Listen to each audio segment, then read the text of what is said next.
By the Turtles of Tasman, by Jack London. 1. Law and order and restraint had carved Frederick Travers' face. It was the strong, firm face of one used to power, and who had used power with wisdom and discretion. Clean living had made the healthy skin, and the lines graved in it were honest lines. Hard and devoted work had left its wholesome handiwork. That was all. Every feature of the man told the same story, from the clear blue of the eyes to the full head of hair, light brown, touched with gray, and smoothly parted and drawn straight across above the strong domed forehead. He was a seriously groomed man, and the light summer business suit no more than befitted his alert years, while it did not shout aloud that its possessor was likewise the possessor of numerous millions of dollars and property. For Frederick Travers hated ostentation. The machine that waited outside for him under the porte cochere was sober black. It was the most expensive machine in the county, yet he did not care to flaunt its price or horsepower in a red flare across the landscape, which also was mostly his, from the sand dunes and the everlasting beat of the Pacific breakers, across the fat bottom lands and upland pastures, to the far summits, clad with redwood forest and wreathed in fog and cloud. A rustle of skirts caused him to look over his shoulder. Just the faintest hint of irritation showed in his manner. Not that his daughter was the object, however. Whatever it was, it seemed to lie on the desk before him. "What is that outlandish name again?" she asked. "I know I shall never remember it. See, I've brought a pad to write it down." Her voice was low and cool, and she was a tall, well formed, clear skinned young woman. In her voice and complacence she, too, showed the drill marks of order and restraint. Frederick Travers scanned the signature of one or two letters on the desk. "Bronislawa Plaskowitskaya Travers," he read, then spelled the difficult first portion, letter by letter, while his daughter wrote it down. "Now, Mary," he added, "remember, Tom was always harum-scarum, and you must make allowances for this daughter of his. Her very name is disconcerting. I haven't seen him for years, and as for her " A shrug epitomized his apprehension. He smiled with an effort at wit.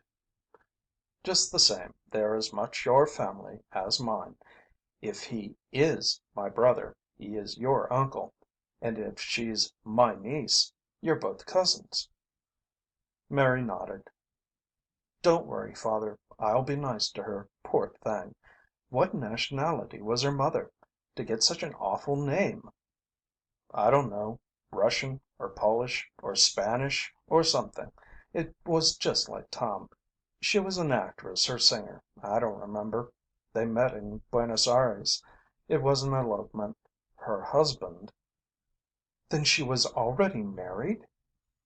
Mary's dismay was unfeigned and spontaneous, and her father's irritation grew more pronounced. He had not meant that. It had slipped out. "There was a divorce afterward, of course. I never knew the details. Her mother died out in China. No, in Tasmania. It was in China that Tom " His lips shut with almost a snap. He was not going to make any more slips. Mary waited, then turned to the door, where she paused. "I've given her the rooms over the rose court," she said, "and I'm going now to take a last look." Frederick Travers turned back to the desk, as if to put the letters away, changed his mind, and slowly and ponderingly reread them. "Dear Fred, it's been a long time since I was so near to the old home, and I'd like to take a run up. Unfortunately, I played ducks and drakes with my Yucatan project. I think I wrote about it. And I'm broke as usual. Could you advance me funds for the run? I'd like to arrive first class. Polly is with me, you know. I wonder how you two will get along. Tom. P.S. If it doesn't bother you too much, send it along next mail. Dear Uncle Fred, the other letter ran, in what seemed to him a strange, foreign taught, yet distinctly feminine hand. Dad doesn't know I am writing this. He told me what he said to you. It is not true. He is coming home to die. He doesn't know it, but I've talked with the doctors, and he'll have to come home, for we have no money. We're in a stuffy little boarding house, and it is not the place for Dad. He's helped other persons all his life, and now is the time to help him. He didn't play ducks and drakes in Yucatan. I was with him, and I know. He dropped all he had there, and he was robbed. He can't play the business game against New Yorkers. That explains it all, and I am proud he can't. He always laughs and says I'll never be able to get along with you, but I don't agree with him. Besides, I've never seen a really, truly blood relative in my life, and there's your daughter. Think of it, a real live cousin. In anticipation, your niece, Bronislawa Plaskovitskaya Travers. P.S. You'd better telegraph the money, or you won't see Dad at all. He doesn't know how sick he is, and if he meets any of his old friends he'll be off and away on some wild goose chase. He's beginning to talk Alaska. Says it will get the fever out of his bones. Please know that we must pay the boarding house, or else we'll arrive without luggage. B.P.T. Frederick Travers opened the door of a large, built-in safe and methodically put the letters away in a compartment labeled Thomas Travers. Poor Tom, poor Tom, he sighed aloud. End of Part 1. Part 2. The big motor car waited at the station, and Frederick Travers thrilled, as he always thrilled, to the distant locomotive whistle of the train plunging down the valley of Isaac Travers River. First of all westering white men had Isaac Travers gazed on that splendid valley, its salmon-laden waters, its rich bottoms, and its virgin forest slopes. Having seen, he had grasped and never let go. Land poor, they had called him in the mid-settler period, but that had been in the days when the placers petered out, when there were no wagon roads nor tugs to draw in sailing vessels across the perilous bar, and when his lonely grist mill had been run under armed guards to keep the marauding Klamaths off while wheat was ground. Like father, like son, and what Isaac Travers had grasped, Frederick Travers had held it. It had been the same tenacity of hold. Both had been far visioned. Both had foreseen the transformation of the utter West, the coming of the railroad, and the building of the new empire on the Pacific shore. Frederick Travers thrilled, too, at the locomotive whistle, because, more than any man's, it was his railroad. His father had died still striving to bring the railroad in across the mountains that averaged $100,000 to the mile. He, Frederick, had brought it in. He had sat up nights over that railroad, bought newspapers, entered politics, and subsidized party machines, and he had made pilgrimages, more than once, at his own expense, to the railroad chiefs of the East. While all the country knew how many miles of his land were crossed by the right of way, none of the county guessed nor dreamed the number of his dollars which had gone into guarantees and railroad bonds. He had done much for his county, and the railroad was his last and greatest achievement, the capstone of the Travers effort, the momentous and marvelous thing that had been brought about just yesterday. It had been running 2 years, and, highest proof of all of his judgment, dividends were in sight. And farther reaching reward was in sight. It was written in the books that the next Governor of California was to be spelled Frederick A. Travers. 20 years had passed since he had seen his elder brother, and then it had been after a gap of 10 years. He remembered that night well. Tom was the only man who dared run the bar in the dark, and that last time, between nightfall and the dawn, with a southeaster breezing up, he had sailed his schooner in and out again. There had been no warning of his coming. A clatter of hoofs at midnight, a lathered horse in the stable, and Tom had appeared, the salt of the sea on his face, as his mother attested. An hour only he remained, and on a fresh horse was gone, while rain squalls rattled upon the windows and the rising wind moaned through the redwoods, the memory of his visit a whiff, sharp and strong, from the wild outer world. A week later, sea hammered and bar bound for that time, had arrived the revenue cutter Bear, and there had been a column of conjecture in the local paper, hints of a heavy landing of opium and of a vain quest for the mysterious schooner Halcyon. Only Fred and his mother and the several house Indians knew of the stiffened horse in the barn, and of the devious way it was afterward smuggled back to the fishing village on the beach. Despite those 20 years, it was the same old Tom Travers that alighted from the Pullman. To his brother's eyes he did not look sick. Older he was, of course.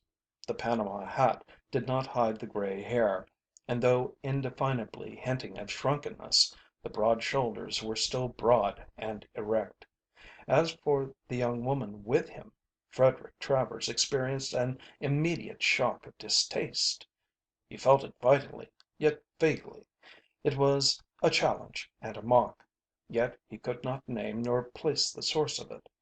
It might have been the dress, of tailored linen and foreign cut, the shirtwaist with its daring stripe, the black wilfulness of the hair, or the flaunt of poppies on the large straw hat, or it might have been the flash and color of her, the black eyes and brows, the flame of rose in the cheeks, the white of the even teeth that showed too readily. A spoiled child, was his thought, but he had no time to analyze, for his brother's hand was in his and he was making his niece's acquaintance. There it was again. She flashed and talked like her color, and she talked with her hands as well. He could not avoid noting the smallness of them. They were absurdly small, and his eyes went to her feet to make the same discovery. Quite oblivious of the curious crowd on the station platform, she had intercepted his attempt to lead to the motor car, and had ranged the brothers side by side. Tom had been laughingly acquiescent, but his younger brother was ill at ease, too conscious of the many eyes of his townspeople. He knew only the old Puritan way. Family displays were for the privacy of the family, not for the public. He was glad she had not attempted to kiss him. It was remarkable she had not. Already he apprehended anything of her. She embraced them, and penetrated them with sun warm eyes that seemed to see through them, and over them, and all about them. "You're really brothers," she cried, her hands flashing with her eyes. "Anybody can see it. And yet there is a difference. I don't know. I can't explain." In truth, with a tact that exceeded Frederick Travers' farthest disciplined forbearance, she did not dare explain. Her wide artist eyes had seen and sensed the whole trenchant and essential difference. Alike they looked, of the unmistakable same stock, their features reminiscent of a common origin, and their resemblance ceased. Tom was 3 inches taller, and well grayed was the long Viking mustache. His was the same eagle like nose as his brother's, save that it was more eagle like, while the blue eyes were pronouncedly so. The lines of the face were deeper, the cheekbones higher, the hollows larger, the weather beat darker. It was a volcanic face. There had been fire there, and the fire still lingered. Around the corners of the eyes were more laughter wrinkles and in the eyes themselves a promise of deadlier seriousness than the younger brother possessed. Frederick was bourgeois in his carriage, but in Tom's was a certain careless ease and distinction. It was the same pioneer blood of Isaac Travers in both men, but it had been retorted in widely different crucibles. Frederick represented the straight and expected line of descent. His brother expressed a vast and intangible something that was unknown in the Travers stock. It was all this that the black eyed girl saw and knew on the instant, all that had been inexplicable in the two men and their relationship cleared up in the moment she saw them side by side. "Wake me up," Tom was saying. "I can't believe I arrived on a train. And the population! There were only 4,000 30 years ago." "60,000 now," was the other's answer, "and increasing by leaps and bounds. Want to spin around for a look at the city? There's plenty of time." As they sped along the broad, well paved streets, Tom persisted in his Rip Van Winkle pose. The waterfront perplexed him. Where he had once anchored his sloop in a dozen feet of water, he found solid land and railroad yards with wharves and shipping still farther out. "Hold on! Stop!" he cried, a few blocks on, looking up at a solid business block. "Where is this, Fred?" "Fourth and Travers. Don't you remember?" Tom stood up and gazed around, trying to discern the anciently familiar configuration of the land under its clutter of buildings. "I I think " he began hesitantly. "No, by George, I'm sure of it. We used to hunt cottontails over that ground, and shoot blackbirds in the brush. And there, where the bank building is, was a pond." He turned to Polly. "I built my first raft there, and got my first taste of the sea."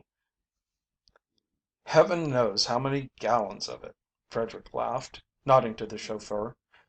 "They rolled you on a barrel, I remember." "Oh, more!" Polly cried, clapping her hands. "There's the park," Frederick pointed out a little later, indicating a mass of virgin redwoods on the first dip of the bigger hills.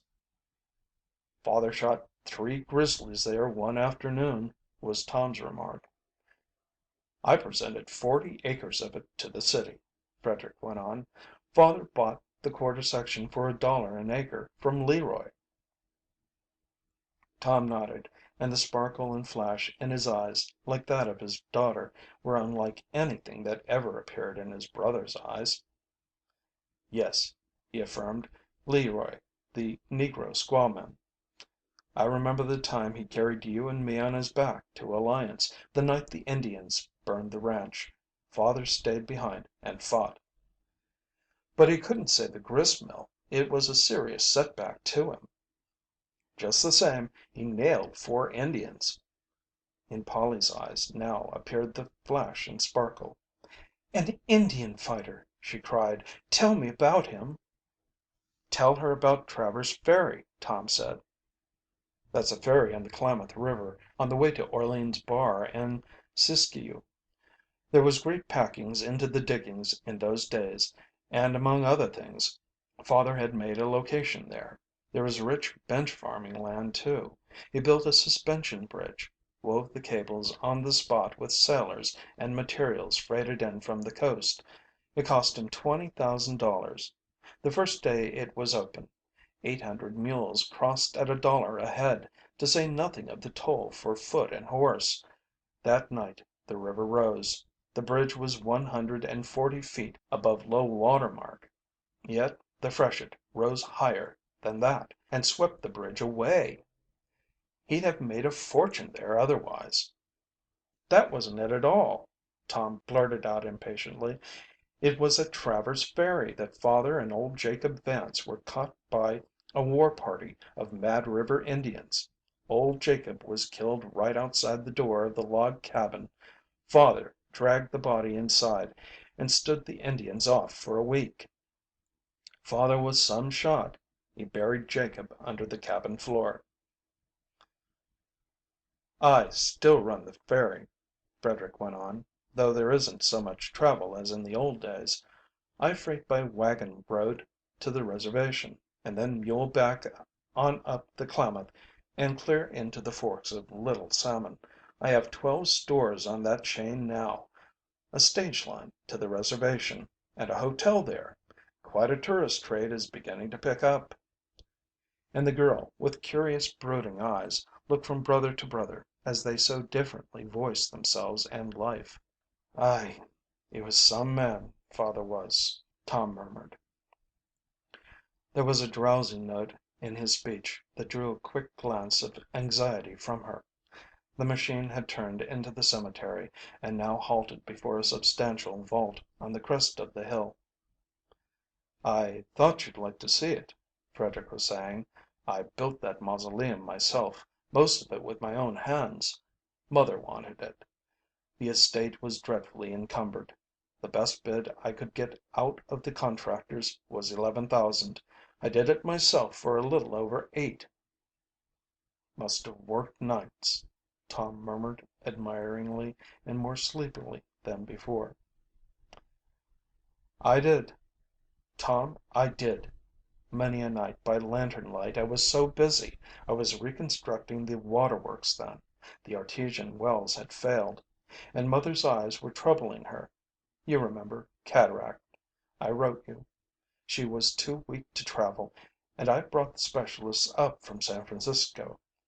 Oh, my hands were full. I was just winding up the disastrous affairs of the steamer line father had established to San Francisco, and I was keeping up the interest on mortgages to the tune of $180,000."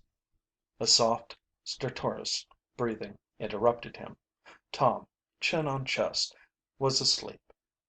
Polly, with a significant look, caught her uncle's eye. Then her father, after an uneasy, restless movement, lifted drowsy lids. "Deuced warm day," he said with a bright, apologetic laugh. "I've been actually asleep. Are we near home?" Frederick nodded to the chauffeur, and the car rolled on. III.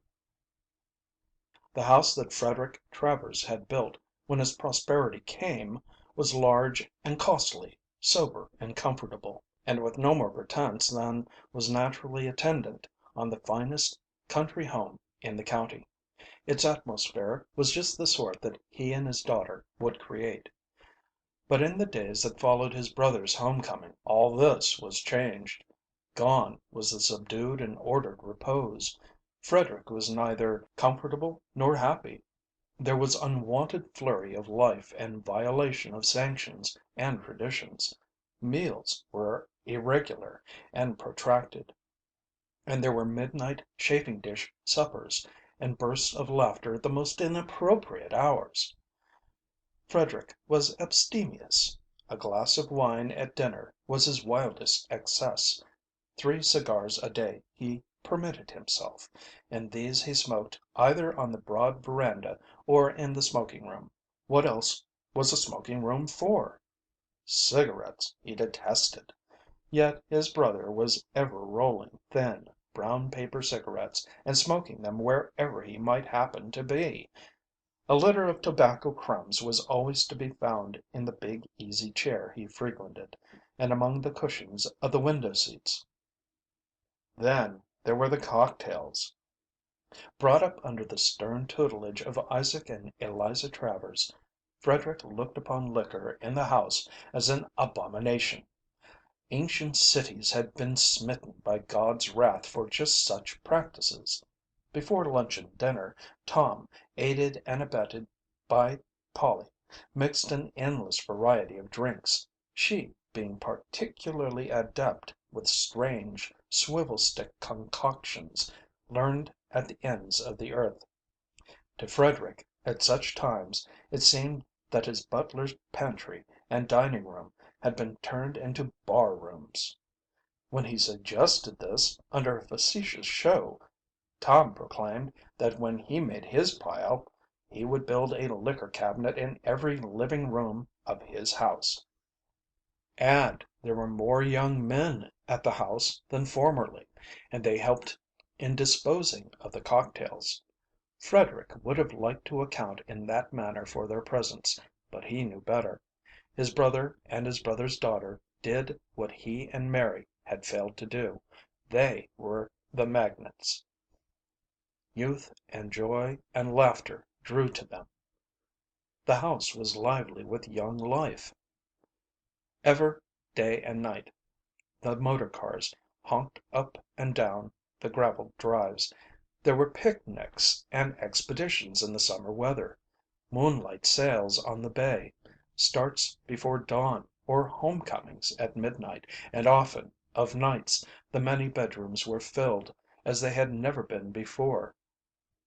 Tom must cover all his boyhood ramblings, catch trout again on Bull Creek, shoot quail over Wolcott's Prairie, get a deer on Round Mountain. That deer was a cause of pain and shame to Frederick. What if it was close season? Tom had triumphantly brought home the buck and gleefully called it Sidehill salmon when it was served and eaten at Frederick's own table. They had clambakes at the head of the bay and musselbakes down by the roaring surf, and Tom told shamelessly of the Halcyon and of the run of contraband, and asked Frederick before them all how he had managed to smuggle the horse back to the fishermen without discovery.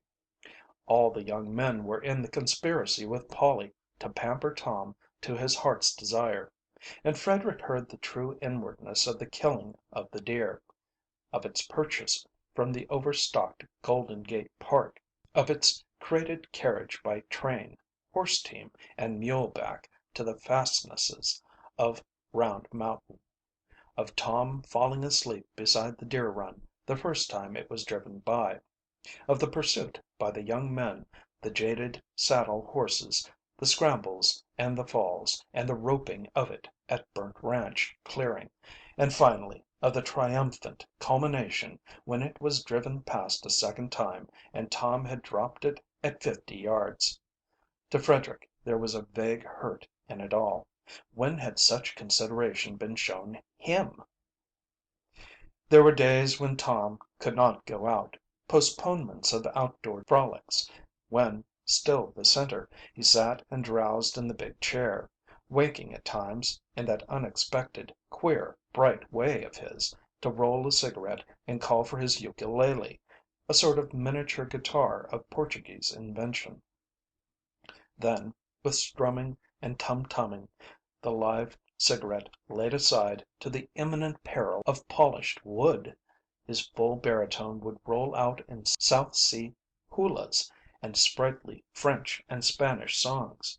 One, in particular, had pleased Frederick at first. The favorite song of a Tahitian king, Tom explained, the last of the Pomers, who had himself composed it, and was wont to lie on his mats by the hour singing it. It consisted of the repetition of a few syllables. "Et mu ru ru et vau," it ran, and that was all of it, sung in a stately, endless, ever varying chant, accompanied by solemn chords from the ukulele.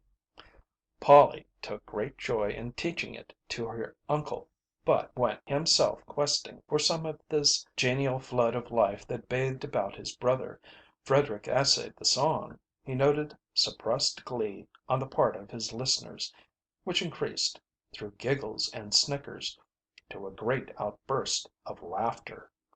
To his disgust and dismay he learned that the simple phrase he had repeated and repeated was nothing else than "I am so drunk." He had been made a fool of. Over and over, solemnly and gloriously, he, Frederick Travers, had announced how drunk he was. After that he slipped quietly out of the room whenever it was sung.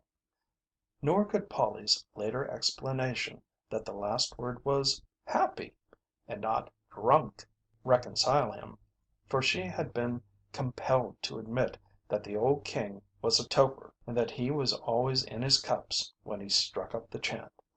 Frederick was constantly oppressed by the feeling of being out of it all. He was a social being, and he liked fun, even if it were of a more wholesome and dignified brand than that to which his brother was addicted. He could not understand why in the past the young people had voted his house a bore and come no more, save on state and formal occasions, until now, when they flocked to it and to his brother, but not to him. Nor could he like the way the young women petted his brother and called him Tom, while it was intolerable to see them twist and pull his buccaneer mustache in mock punishment when his sometimes too jolly banter sank home to them. Such conduct was a profanation to the memory of Isaac and Eliza Travers. There was too much an air of revelry in the house. The long table was never shortened, while there was extra help in the kitchen. Breakfast extended from 4 until 11, and the midnight suppers, entailing raids on the pantry and complaints from the servants, were a vexation to Frederick. The house had become a restaurant, a hotel, he sneered bitterly to himself, and there were times when he was sorely tempted to put his foot down and reassert the old ways. But somehow the ancient sorcery of his masterful brother was too strong upon him, and at times he gazed upon him with a sense almost of awe, groping to fathom the alchemy of charm, baffled by the strange lights and fires in his brother's eyes, and by the wisdom of far places and of wild nights and days written in his face. What was it? What lordly vision had the other glimpsed? He, the irresponsible and careless one! Frederick remembered a line of an old song: "Along the shining ways he came." Why did his brother remind him of that line? Had he, who in boyhood had known no law, who in manhood had exalted himself above law, in truth found the shining ways? There was an unfairness about it that perplexed Frederick, until he found solace in dwelling upon the failure Tom had made of life. Then it was, in quiet intervals, that he got some comfort, and stiffened his own pride by showing Tom over the estate. "You have done well, Fred," Tom would say. "You have done very well." He said it often, and often he drowsed in the big smooth running machine. "Everything orderly and sanitary and spick and span, not a blade of grass out of place," was Polly's comment. "How do you ever manage it? I should not like to be a blade of grass on your land," she concluded, with a little shivery shudder. "You have worked hard," Tom said. "Yes, I have worked hard," Frederick affirmed. "It was worth it." He was going to say more, but the strange flash in the girl's eyes brought him to an uncomfortable pause. He felt that she measured him, challenged him. For the first time his honorable career of building a county commonwealth had been questioned, and by a chit of a girl, the daughter of a wastrel, herself but a flighty, fly away, foreign creature. Conflict between them was inevitable. He had disliked her from the first moment of meeting. She did not have to speak. Her mere presence made him uncomfortable. He felt her unspoken disapproval, though there were times when she did not stop at that.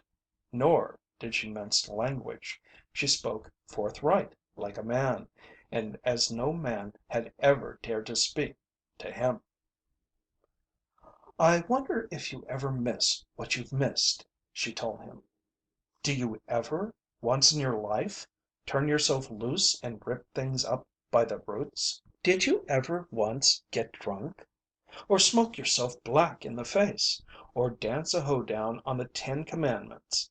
Or stand up on your hind legs and wink like a good fellow at God?" "Isn't she a rare one?" Tom gurgled. "Her mother over again." Outwardly smiling and calm, there was a chill of horror at Frederick's heart. It was incredible. "I think it is the English," she continued, "who have a saying that a man has not lived until he has kissed his woman and struck his man. "I wonder, confess up now, if you ever struck a man." "Have you?" he countered. She nodded, an angry, reminiscent flash in her eyes, and waited. "No, I have never had that pleasure," he answered slowly. "I early learned control." Later, irritated by his self-satisfied complacence, and after listening to a recital of how he had cornered the Klamath salmon packing, planted the first oysters on the bay, and established that lucrative monopoly, and of how, after exhausting litigation and a campaign of years, he had captured the waterfront of Williamsport and thereby won to control of the lumber combine, she returned to the charge. "You seem to value life in terms of profit and loss," she said. "I wonder if you have ever known love." The shaft went home. He had not kissed his woman. His marriage had been one of policy.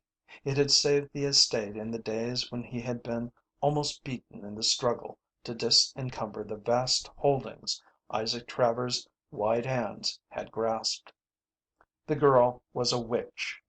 She had probed an old wound and made it hurt again. He had never had time to love. He had worked hard. He had been president of the Chamber of Commerce, mayor of the city, state senator. But he had missed love. At chance moments he had come upon Polly openly and shamelessly in her father's arms, and he had noted the warmth and tenderness in their eyes. Again he knew that he had missed love. Wanton as was the display, not even in private did he and Mary so behave. Normal, formal, and colorless, she was what was to be expected of a loveless marriage. He even puzzled to decide whether the feeling he felt for her was love. Was he himself loveless as well? In the moment following Polly's remark he was aware of a great emptiness. It seemed that his hands had grasped ashes, until, glancing into the other room, he saw Tom asleep in the big chair, very gray and aged and tired. He remembered all that he had done, all that he possessed. Well, what did Tom possess? What had Tom done, save play ducks and drakes with life and wear it out until all that remained was that dimly flickering spark in a dying body? What bothered Frederick in Polly was that she attracted him as well as repelled him. His own daughter had never interested him in that way. Mary moved along frictionless grooves, and to forecast her actions was so effortless that it was automatic. But Polly! Many hued, protean natured. He never knew what she was going to do next. "Keeps you guessing, eh?" Tom chuckled. She was irresistible. She had her way with Frederick in ways that in Mary would have been impossible. She took liberties with him, cozened him or hurt him, and compelled always in him a sharp awareness of her existence. Once, after one of their clashes, she deviled him at the piano, playing a mad, damned thing that stirred and irritated him and set his pulse pounding wild and undisciplined fancies in the ordered chamber of his brain. The worst of it was she saw and knew just what she was doing. She was aware before he was, and she made him aware. Her face turned to look at him, on her lips a mocking, contemplative smile that was almost a superior sneer. It was this that shocked him into consciousness of the orgy his imagination had been playing him. From the wall above her the stiff portraits of Isaac and Eliza Travers looked down like reproachful specters. Infuriated, he left the room. He had never dreamed such potencies resided in music. And he remembered it with shame. He had stolen back outside to listen, and she had known, and once more she had deviled him.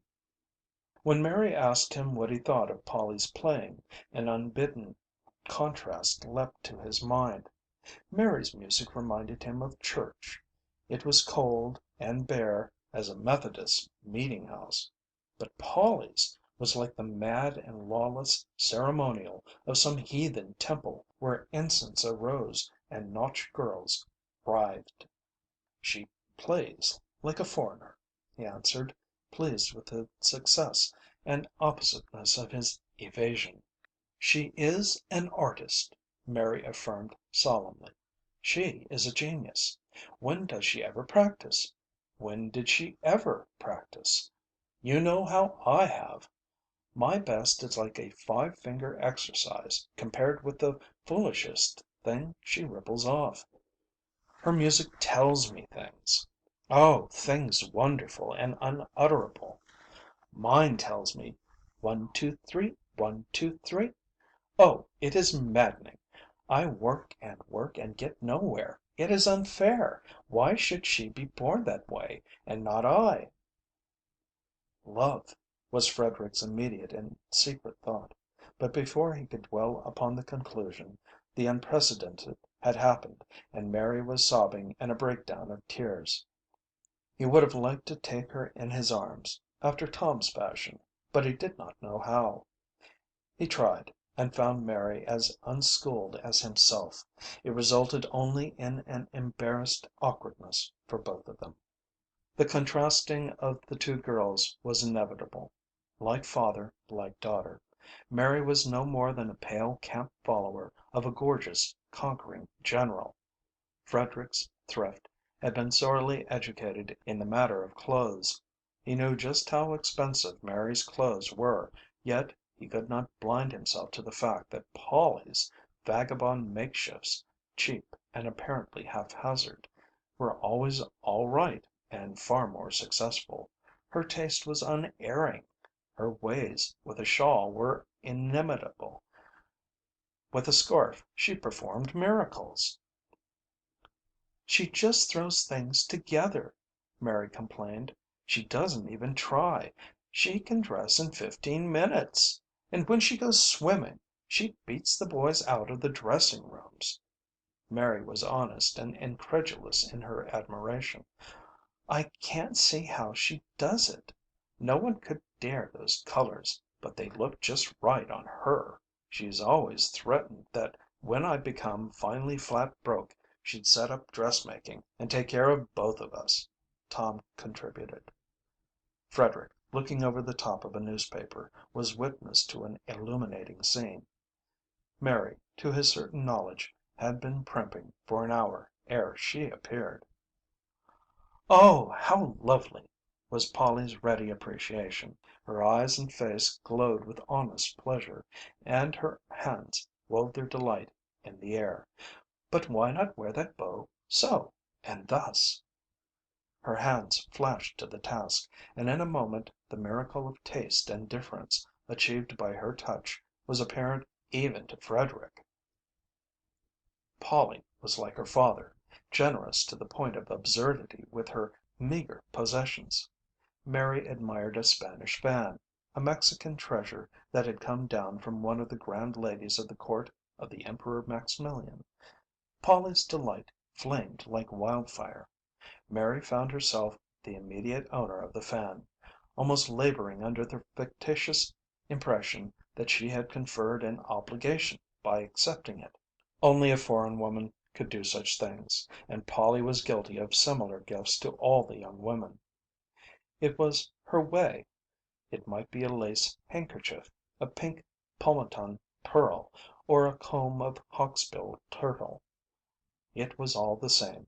Whatever their eyes rested on in joy was theirs. To women, as to men, she was irresistible. "I don't dare admire anything more," was Mary's plaint. "If I do she always gives it to me." Frederick had never dreamed such a creature could exist. The women of his own race and place had never adumbrated such a possibility. He knew that whatever she did, her quick generosities, her hot enthusiasms or angers, her birdlike caressing ways, was unbelievably sincere. Her extravagant moods at the same time shocked and fascinated him. Her voice was as mercurial as her feelings. There were no even tones, and she talked with her hands. Yet, in her mouth, English was a new and beautiful language, softly limpid, with an audacity of phrase and tellingness of expression that conveyed subtleties and nuances as unambiguous and direct as they were expected from one of such childlikeness and simplicity. He woke up of nights and on his darkened eyelids saw bright memory pictures of the backward turn of her vivid, laughing face. End of Part 3. Part 4. Like daughter, like father, Tom, too, had been irresistible. All the world still called to him, and strange men came from time to time with its messages. Never had there been such visitors to the Travers home. Some came with the reminiscent roll of the sea in their gait. Others were black-browed ruffians. Still others were fever-burnt and sallow. And about all of them was something bizarre and outlandish. Their talk was likewise bizarre and outlandish, of things to Frederick unguessed and undreamed, though he recognized the men for what they were, soldiers of fortune, adventurers, free lances of the world. But the big patent thing was the love and loyalty they bore their leader. They named him variously: Black Tom, Blondine, Husky Travers, Malemute Tom, Swiftwater Tom, but most of all he was Captain Tom. Their projects and propositions were equally various, from the South Sea trader with the discovery of a new guano island, and the Latin American with a nascent revolution on his hands, on through Siberian gold chases and the prospecting of the placer benches of the upper Kuskokeem, to darker things that were mentioned only in whispers. And Captain Tom regretted the temporary indisposition that prevented immediate departure with them, and continued to sit and drowse more and more in the big chair. It was Polly, with a camaraderie distasteful to her uncle, who got these men aside and broke the news that Captain Tom would never go out on the shining ways again. But not all of them came with projects. Many made love calls on their leader of old and unforgettable days, and Frederick sometimes was a witness to their meeting, and he marveled anew at the mysterious charm in his brother that drew all men to him. "By the Turtles of Tasman!" cried one, "when I heard you was in California, Captain Tom, I just had to come and shake hands. I reckon you ain't forgot Tasman, eh? Nor the scrap at Thursday Island. Say, old Tasman was killed by his niggers only last year, up German New Guinea way. Remember his cook boy, Ngani? He was the ringleader. Tasman swore by him, but Ngani hatcheted him just the same." "Shake hands with Captain Carlson, Fred," was Tom's introduction of his brother to another visitor. "He pulled me out of a tight place on the West Coast once. I'd have cashed in, Carlson, if you hadn't happened along." Captain Carlson was a giant hulk of a man, with gimlet eyes of palest blue, a slash-scarred mouth that a blazing red beard could not quite hide, and a grip in his hand that made Frederick squirm. A few minutes later Tom had his brother aside. "Say, Fred, do you think it will bother to advance me 1,000?" "Of course," Frederick answered splendidly. "You know half of that I have is yours, Tom." And when Captain Carlson departed, Frederick was morally certain that the $1,000 departed with him. Small wonder Tom had made a failure of life, and come home to die. Frederick sat at his own orderly desk, taking stock of the difference between him and his brother. Yes, and if it hadn't been for him, there would have been no home for Tom to die in. Frederick cast back for solace through their joint history. It was he who had always been the mainstay, the dependable one. Tom had laughed and rollicked. played hooky from school, disobeyed Isaac's commandments, to the mountains, or the sea, or in hot water with the neighbors and the town authorities, it was all the same. He was everywhere save where the dull plod of work obtained, and work was work in those backwoods days, and he, Frederick, had done the work. Early and late and all days he had been at it. He remembered the season when Isaac's wide plans had taken one of their smashes, when food had been scarce on the table of a man who owned 100,000 acres, when there had been no money to hire harvesters for the hay, and when Isaac would not let go his grip on a single one of his acres. He, Frederick, had pitched the hay, while Isaac mowed and raked. Tom had lain in bed and run up a doctor bill with a broken leg, gained by falling off the ridgepole of the barn, which place was the last in the world to which any one would expect him to go to pitch hay. About the only work Tom had ever done, it seemed to him, was to fetch in venison and bear oil, to break colts, and to raise a den in the valley pastures and wooded cañons with his bear hounds. Tom was the elder, yet when Isaac died, the estate, with all its vast possibilities, would have gone to ruin, had not he, Frederick, buckled down to it and put the burden on his back. Work! He remembered the enlargement of the town water system, how he had maneuvered and financed, persuaded small loans at ruinous interest, and laid pipe and made joints by lantern light while the workmen slept, and then been up ahead of them and to outline and direct and rack his brains over the raising of the next week end wages. For he had carried on old Isaac's policy. He would not let go. The future would vindicate. And Tom, with a bigger pack of bear dogs ranging the mountains and sleeping out a week at a time. Frederick remembered the final conference in the kitchen. Tom and he and Eliza Travers, who still cooked and baked and washed dishes on an estate that carried $180,000 in mortgages. "Don't divide," Eliza Travers had pleaded, resting her soap-flecked, parboiled arms. "Isaac was right. It will be worth millions. The country is opening up. We must all pull together." "I don't want the estate," Tom cried. "Let Frederick have it. What I want " He never completed the sentence, but all the vision of the world burned in his eyes. "I can't wait," he went on. "You can have the millions when they come.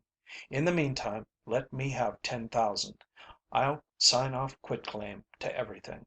And give me the old schooner, and some day I'll be back with a pot of money to help you out." Frederick could see himself, in that far past day, throwing up his arms in horror and crying: "10,000! When I'm strained to the breaking point to raise this quarter's interest!" "There's a block of land next to the courthouse," Tom had urged. "I know the bank has a standing offer for 10,000." "But it will be worth 100,000 in 10 years," Frederick had objected. "Call it so. Say I quitclaim everything for 100,000. Sell it for 10 and let me have it. It's all I want, and I want it now. You can have the rest." And Tom had had his will, as usual. The block had been mortgaged instead of sold, and sailed away in the old schooner, the benediction of the town upon his head, for he had carried away in his crew half the riffraff of the beach. The bones of the schooner had been left on the coast of Java. That had been when Eliza Travers was being operated on for her eyes, and Frederick had kept it from her until indubitable proof came that Tom was still alive. Frederick went over to his files and drew out a drawer labeled "Thomas Travers." In it were packets, methodically arranged. He went over the letters. They were from everywhere: China, Rangoon, Australia, South Africa, the Gold Coast, Patagonia, Armenia, Alaska. Briefly and infrequently written, they epitomized the wanderer's life. Frederick ran over in his mind a few of the glimpsed highlights of Tom's career. He had fought in some sort of foreign troubles in Armenia. He had been an officer in the Chinese army, and it was a certainty that the trade he later drove in the China seas was illicit. He had been caught running arms into Cuba. It seemed he had always been running something somewhere that it ought not to have been run, and he had never outgrown it. One letter, on crinkly tissue paper, showed that as late as the Japanese Russian War he had been caught running coal into Port Arthur, and been taken to the prize court at Sasebo, where his steamer was confiscated and he remained a prisoner until the end of the war. Frederick smiled as he read a paragraph. "How do you prosper? Let me know any time a few thousands will help you." He looked at the date, April 18, 1883, and opened another packet. May 5, 1883, was the dated sheet he drew out. "5,000 will put me on my feet again, if you can, and love me. Send it along pronto. That's Spanish for rush." He glanced again at the two dates. It was evident that somewhere between April 18th and May 5th Tom had come a cropper. With a smile, half bitter, Frederick skimmed on through the correspondence. "There's a wreck on Midway Island. A fortune in it. Salvage, you know. Auction in 2 days. Cable me 4,000." The last he examined ran: "A deal I can swing with a little cash. It's big, I tell you. It's so big I don't dare tell you." He remembered that deal, a Latin American revolution. He had sent the cash, and Tom had swung it, and himself as well, into a prison cell and a death sentence. Tom had meant well, there was no denying that, and he had always religiously forwarded his IOUs. Frederick musingly weighed the packet of them in his hand, as though to determine if any relation existed between the weight of paper and the sums of money represented on it. He put the drawer back in the cabinet and passed out. Glancing in at the big chair, he saw Polly just tiptoeing from the room.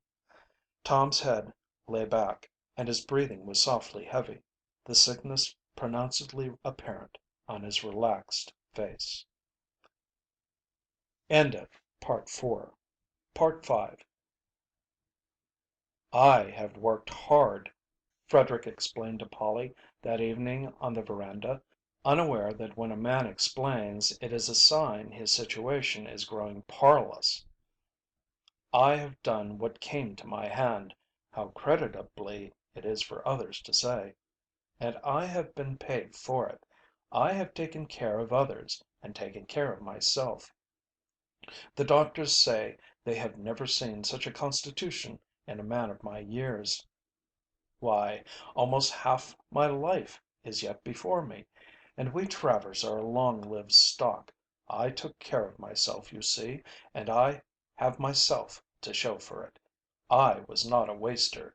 I conserved my heart and my arteries, and yet there are few men who can boast having done as much work as I have done. Look at that hand. Steady, eh? It will be as steady 20 years from now. There is nothing in playing fast and loose with oneself." And all the while Polly had been following the invidious comparison that lurked behind his words. "You can write honorable before your name," she flashed up proudly, "but my father has been a king. He has lived. Have you lived? What have you got to show for it? Stocks and bonds, and houses and servants. Poof!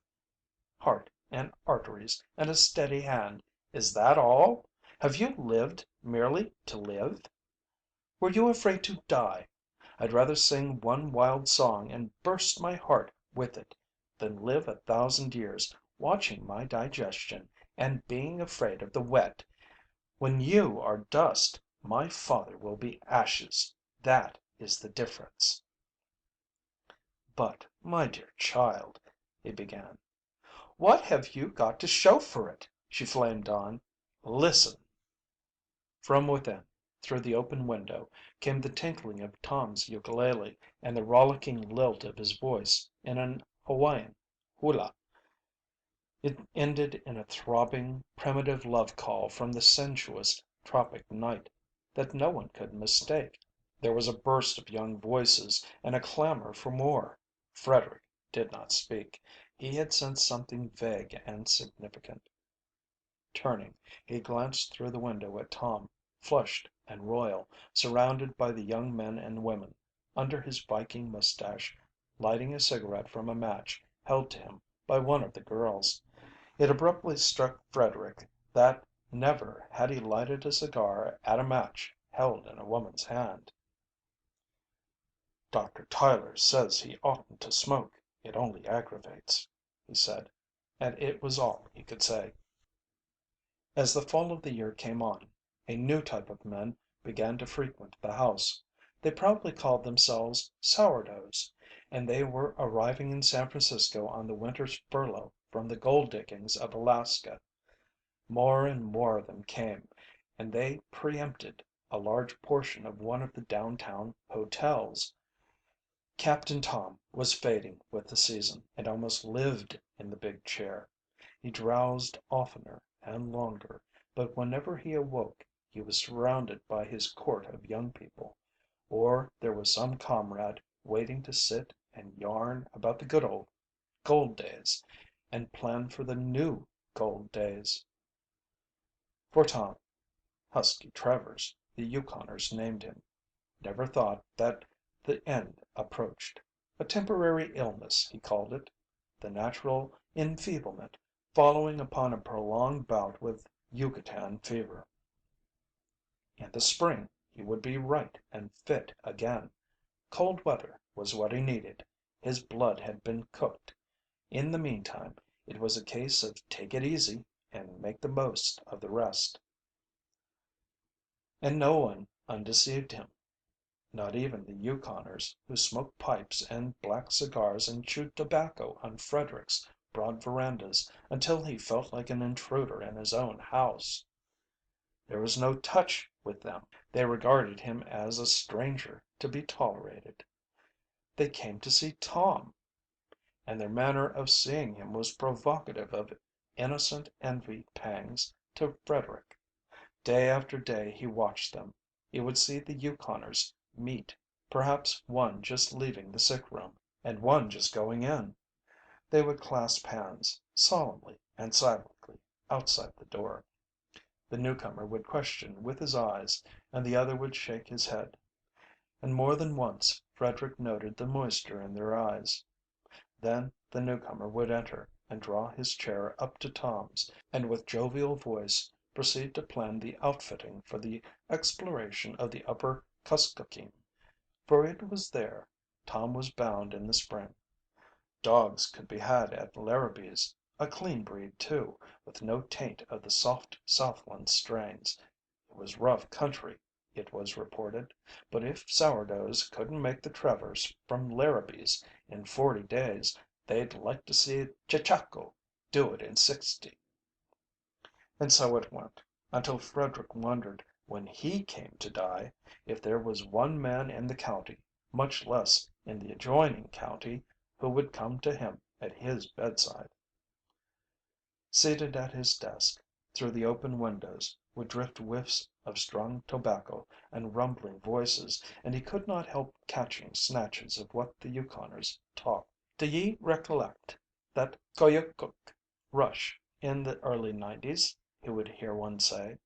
"Well, him and me was partners then, trading and such. We had a dinky little steamboat, the Blatterbat. He named her that, and it stuck. It was a caution. Well, sir, as I was sayin', him and me loaded the little Blatterbat to the guards and started up the Koyukuk, me firin' and engineerin' and him steerin', and both of us deck handed. Once in a while we'd tie to the bank and cut firewood. It was the fall, and mush ice was comin' down and everything gettin' ready for the freeze up. You see, we was north of the Arctic Circle then and still heading north. But they was 200 miners in there needin' grub if they wintered, and we had the grub. Well, sir, pretty soon they begun to pass us, drifting down the river in canoes and rafts. They was pulling out. We kept track of them. When 194 had passed, we didn't see no reason for keeping on, so we turned tail and started down. A cold snap had come, and the water was falling fast, and dang me if we didn't round on a bar upstream side. The Blatterbat hung up solid. Couldn't budge her. It's a shame to waste all that grub, says I, just as we was pulling out in a canoe. Let's stay and eat it, says he, and dang me if we didn't. We wintered right there on the Blatterbat, hunting and trading with the Indians, and when the river broke next year we brung down $8,000 worth of skins. Now a whole winter, just two of us, is going some, but never a cross word out of him. Best tempered pardner I ever seen, but fight." "Huh," came the other voice. "I remember the winter Oily Jones allowed he'd clean out 40 Mile. Only he didn't, for about the second yap he let off he ran afoul of Husky Travers. It was in the White Caribou. 'I'm a wolf,' yaps Jones. You know his style, a gun in his belt, fringes on his moccasins, and long hair down his back. 'I'm a wolf,' he yaps, 'and this is my night to howl. Hear me, you long, lean makeshift of a human critter?' And this to Husky Travers." "Well?" the other voice queried, after a pause. "In about a second and a half Oily Jones was on the floor and Husky on top, asking somebody kindly to pass him a butcher knife. What's he do but plumb hack off all of Oily Jones' long hair. 'Now howl, damn you, howl,' says Husky, getting up.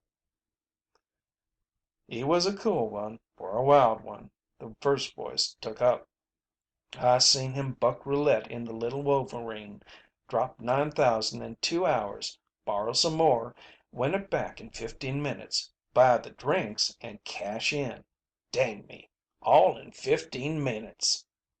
One evening Tom was unusually brightly awake, and Frederick, joining the rapt young circle, sat and listened to his brother's serio comic narrative of the night, of wreck on the island of Blang, of the swim through the sharks where half the crew was lost, of the great pearl which Dessaix brought ashore with him, of the head decorated palisade that surrounded the grass palace wherein dwelt the Malay Queen with her royal consort, a shipwrecked Chinese Eurasian, of the intrigue for the Pearl of Dessaix, of mad feasts and dances in the barbaric night, and quick dangers and sudden deaths, of the Queen's love making to Dessaix, of Dessaix's love making to the Queen's daughter, and of Dessaix, every joint crushed, still alive, staked out on the reef at low tide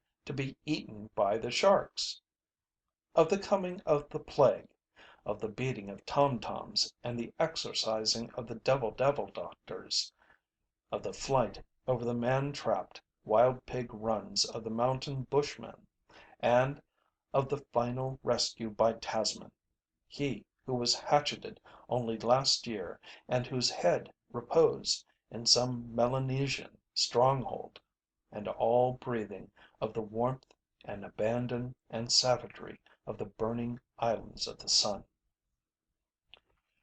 And, despite himself, Frederick sat entranced, and when all the tale was told, he was aware of a queer emptiness. He remembered back to his boyhood, when he had pored over the illustrations in the old fashioned geography.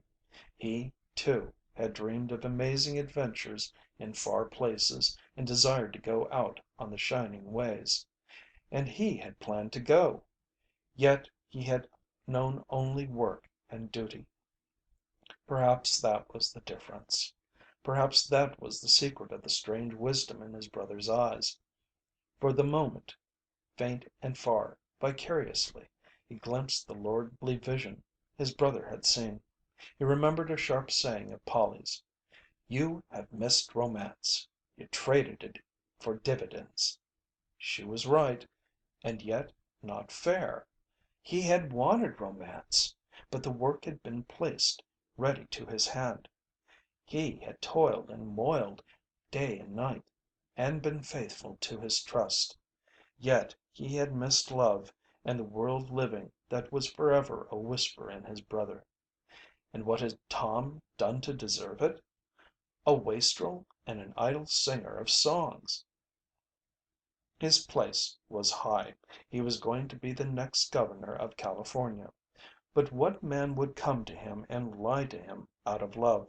The thought of all his property seemed to put a dry and gritty taste in his mouth. Property! Now that he looked at it, $1,000 was like any other $1,000, and one day of his days was like any other day. He had never made the pictures in the geography come true. He had not struck his man, nor lighted his cigar at a match held in a woman's hand. A man could sleep in only one bed at a time. Tom had said that. He shuddered as he strove to estimate how many beds he owned, how many blankets he had bought. And all the beds and blankets would not buy one man to come from the end of the earth and grip his hand and cry, "By the Turtles of Tasman!" Something of all this he told Polly, an undercurrent of complaint at the unfairness of things in his tale, and she had answered: "It couldn't have been otherwise. Father bought it. He never drove bargains. It was a royal thing, and he paid for it royally. You grudged the price, don't you see? You saved your arteries and your money, and kept your feet dry." End of Part 5. Part 6. On an afternoon in the late fall all were gathered about the big chair and Captain Tom. Though he did not know it, he had drowsed the whole day through and only just awakened to call for his ukulele and light a cigarette at Polly's hand. But the ukulele lay idle on his arm, and though the pine logs crackled in the huge fireplace, he shivered and took note of the cold. "It's a good sign," he said, unaware that the faintness of his voice drew the heads of his listeners closer. "The cold weather will be a tonic. It's a hard job to work the tropics out of one's blood, but I'm beginning to shape up now for the Kuskokeem. In the spring, Polly, we start with the dogs, and you'll see the midnight sun. How your mother would have liked the trip. She was a game one. 40 sleeps with the dogs, and we'll be shaking out yellow nuggets from the moss roots. Larrabee has some fine animals. I know the breed. They're timber wolves, that's what they are.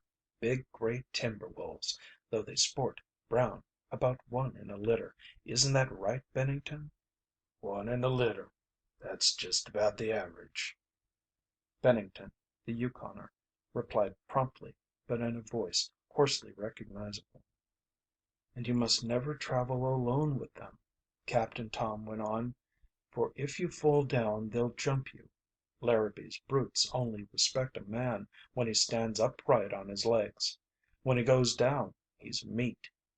I remember coming over the divide from Tanana to Circle City. That was before the Klondike strike. It was '94. No, '95, and the bottom had dropped out of the thermometer. There was a young Canadian with the outfit. His name was it was a peculiar one. Wait a minute. It will come to me." His voice ceased utterly, though his lips still moved. A look of unbelief and vast surprise dawned on his face. Followed a sharp, convulsive shudder, and in that moment, without warning, he saw death.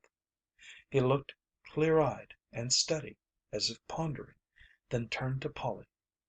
His hand moved impotently, as if to reach hers, and when he found it, his fingers could not close. He gazed at her with a great smile that slowly faded. The eyes drooped as the life went out, and remained a face of quietude and repose. The ukulele clattered to the floor. One by one they went softly from the room, leaving Polly alone.